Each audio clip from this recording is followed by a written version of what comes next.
sulit na ako, lasing na ako. Ha? Ay, sige. Ayun. Oo! Saan ka pupunta? Napa pa ang gabi? Eh. Ako nga pala si... Baka gusto mo na pumuntan.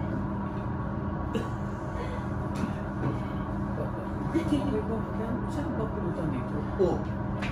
Akala ko ba, pag tuition ng mga anak mo yung pinapadala ng asawa mo?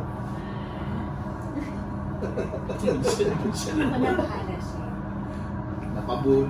Yeah. Ayos na. Nauubos yun. Okay lang yan. Ano ka ba? Kailangan Ano tayo ba pare, ah. mo? Pogi-pogi kasi. Ano ang gusto mo? Gusto mo daw? Ano ba? Kasi pwede mo pulutan.